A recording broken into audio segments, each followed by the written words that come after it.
इतिहास का ज्ञान। नमस्कार दोस्तों, आज के अभ्यास प्रश्नों की शुरुआत करते हैं। कामायनी किसने लिखी? सुमित्रा नंदन पंत, महादेवी वर्मा, सूर्यकांत त्रिपाठी निराला, जयशंकर प्रसाद। सही उत्तर है जयशंकर प्रसाद। व्याख्या देखते हैं। कामायनी की रचना जयशंकर प्रसाद ने की थी।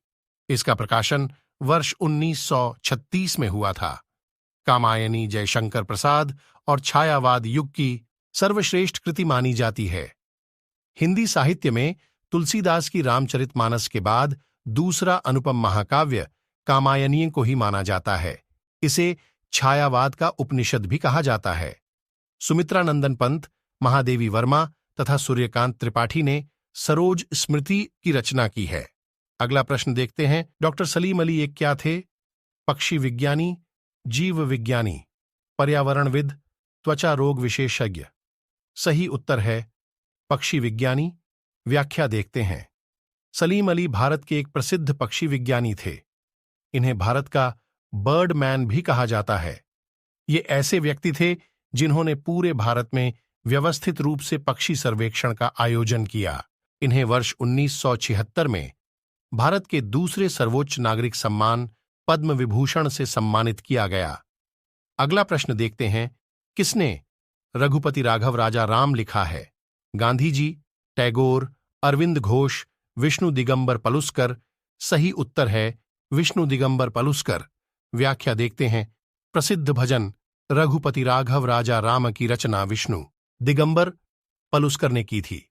इनका जन्म 18 अगस्त 1872 को हुआ था। ये हिंदुस्तानी शास्त्रीय संगीत के मर्मज्ञ थे। पलुस्कर ने लाहौर में गंधर्व महाविद्यालय की स्थापना कर भारतीय संगीत को एक विशिष्ट पहचान दिलाई। इनकी मृत्यु 21 अगस्त 1931 को हुई। अगला प्रश्न देखते हैं।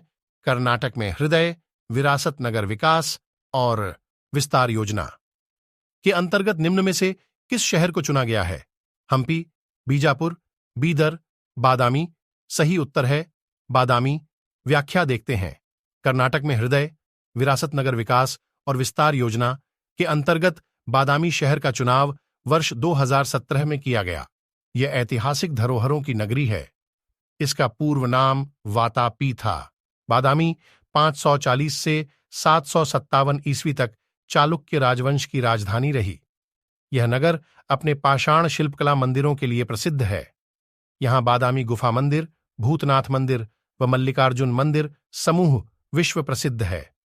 अगला प्रश्न देखते हैं। जापान की संसद कहलाती है डायट, संसद, बुंडस्टैग, डयूमा। सही उत्तर है डायट। व्याख्या देखते हैं। जापान की संसद का नाम डायट है। जापान की संसद द्विसदनीय है। जापान पूर्वी एशिया का एक द्वितीय देश है जिसकी राजधानी टोक्यो है। जापान की मुद्रा येन है। इसके अतिरिक्त कनाडा की संसद का नाम संसद, जर्मन की संसद बुंडस्टैग तथा रूस की संसद डयूमा कहलाती है। अगला प्रश्न देखते हैं। ब्रिटिश भारत में सांप्रदायिक प्रतिनिधित्व की व्यवस्था निम्न में से किस अधिनियम द्वारा की गई थी? भारतीय काउंसिल अधिनियम 1892, मिंटो मार्ले सुधार 1909, मॉन्टेग्यू चेम्सफोर्ड सुधार 1919, भारत सरकार अधिनियम 1935। सही उत्तर है मिंटो मार्ले सुधार 1909। व्याख्या देखते हैं। ब्रिटिश भारत में सांप्रदायिक प्रतिनिधित्व की व्यवस्था मिंटो मार्ले सुधार अधिनियम 1909 के द्वारा की गई थी। इस अधिनियम के तहत पहली बार मुस्लिम समुदाय के लिए पृथक प्रतिनिधित्व का उपबंध किया गया। इसके अंतर्गत मुस्लिम सदस्यों का चुनाव केवल मुस्लिम मतदाता ही कर सकते थे। इस प्रकार इस अधिनियम ने सांप्रदायिक को वैधानिक मान्यता प्रदान की व लॉर्ड मिंटो को सांप्रदायिक निर्वाचन के जनक के रूप में जाना गया।